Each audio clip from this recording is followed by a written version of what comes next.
orang yang lagu macam saya di kalangan remaja. Aku nak berdialog dengan mereka. Aku tak nak mereka jelamu seperti aku. Itu azam saya di Mesir dahulu. Dan ini dia kepentingan kita kuasai Quran dan kita kaitkan dengan ilmu semasa. Cuba tuan-tuan tengok apa perkataan Dr. Gary Miller ini. Ini Dr. Gary Miller. Doktor ini dia pakar matematik, tapi bukan sekadar pakar matematik, dia pakar ilmu teologi Kristian. Apa maksud ilmu teologi Kristian? Kalau kita kias dengan orang Islam, ilmu usuluddin. Dia pakar di Toronto, Canada, dan dia masih hidup. Ini salah satu ceramahnya. Cuba dengar apa beliau kata tentang Quran.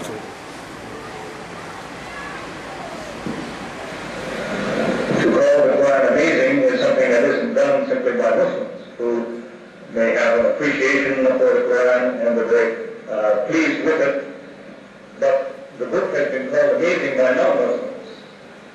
Non-Muslims, in fact people who are very filled with dislike for Islam, have still been surprised at the Quran and been amazed at what it has to say. Ini buku beliau, selepas peluk Islam, selepas mengaji Quran, dia peluk Islam, dia tulis buku ini. Buku ini, The Amazing Quran. Baru ni kami di Pulau Pinang telefon beliau. Kita telefon Dr. Gary Miller di Canada sebab kita nak minta izin nak cetak buku itu. Nak cetak buku itu untuk kami di Pulau Pinang. Sebab apa? Sebab kami menyedari satu hakikat. Ramai pelancong singgah di Pulau Pinang. Ramai pelancong terutama dari barat yang singgah di Pulau Pinang. Jadi mereka dah datang. Apa yang perlu kita buat sekarang? Cari kesempatan untuk sampaikan Islam pada mereka. Biar dia balik, di samping dia cerita teh tarik, di samping dia kenal nasi kandang, dia kenal Islam. Tapi bagaimana caranya? Kita buat persatuan dakwah antarabangsa, terdaftar sah, legal. Kemudian kita tengok destinasi pelancong-pelancong. Alhamdulillah di Pulau Pinang, satu destinasi yang pasti mereka tujui ialah Masjid Kapitan Keling. Masjid Kapitan Keling antara masjid tertua di Pulau Pinang. Alhamdulillah, mereka datang kepada kita, kita tunggu di situ. Sekarang kita minta izin Dr. Gary Miller cetak buku itu. Kita tunggu di Masjid Kapitan Keling, pelancong datang setiap hari. Kita buat orang kata aturan, siapa tunggu, siapa yang bincang, latih bahasa Inggeris dengan baik, kemudian kita bercakap tentang Islam. Di hujung perbincangan, kita hadirkan buku Dr. Gary Miller bertajuk The Amazing Quran. Dan kita dapat email surat yang mengatakan ramai yang peluk Islam selepas datang ke Masjid Kapitan Keling. Alhamdulillah. Terima kasih kepada Dr. Gary Miller yang mengkaji Quran, kemudian peluk Islam, dan hal ini baik Islamnya. Contoh kedua. Brothers and sisters, I want to just briefly tell you, sometimes ask, how come you're a Muslim? And I tell them, well, God showed me that I'm a Muslim. For the first 35 years of my life, I was a disbeliever. I knew there is no God, I didn't see any need for God, and I didn't believe in God. But ever since I was small, I was interested in science.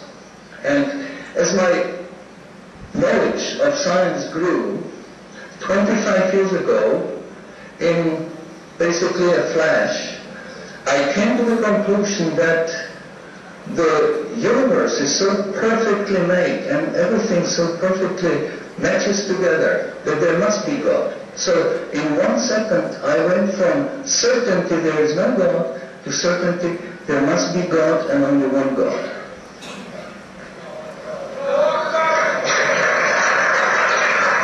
But I was not looking for a religion. I thought all religions are wrong.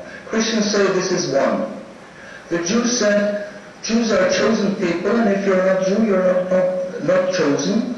And about Islam, I only had negative information. So I said, okay, I read Bible.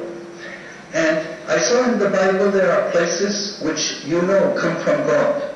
You feel it in your heart.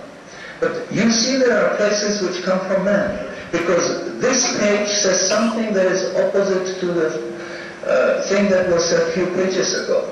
And I bought the Quran, English translation of the Quran, and when I started reading it with the same idea that just like Bible, it was written by man, only in this case we know the name of the man, Muhammad. And then when I was maybe about 1/3 in Quran, I remember telling my wife, you know, this Muhammad, he must have been a very smart, very intelligent man, because this book is very clear, very logical, very easy to follow, and there are no contradictions. But then as I read later, I suddenly saw a scientific fact which I knew was only discovered in the 20th century.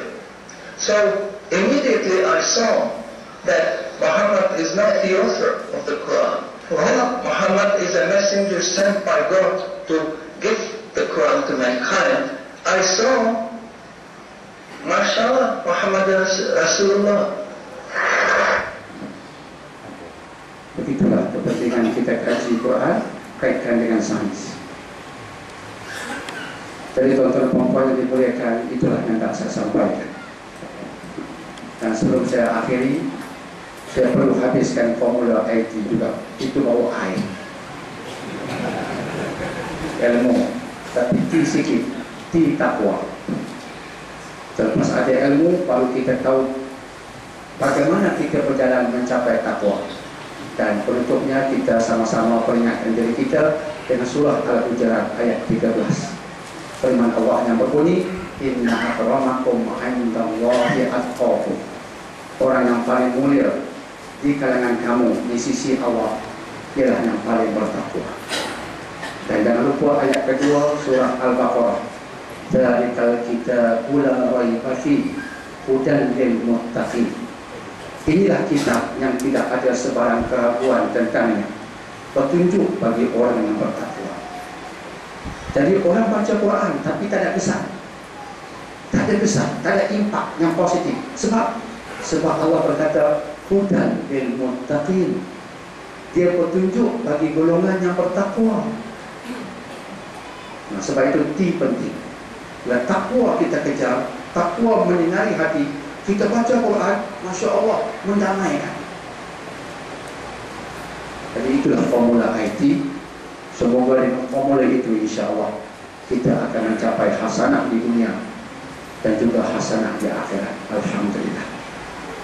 Jadi terima kasih kepada pihak masjid, terutama pada pengurusinya, Tuan Haji Zakaria. Terima kasih kepada yang Ketua Jemaah Islam Malaysia, Johor, dan juga datang kuasanya.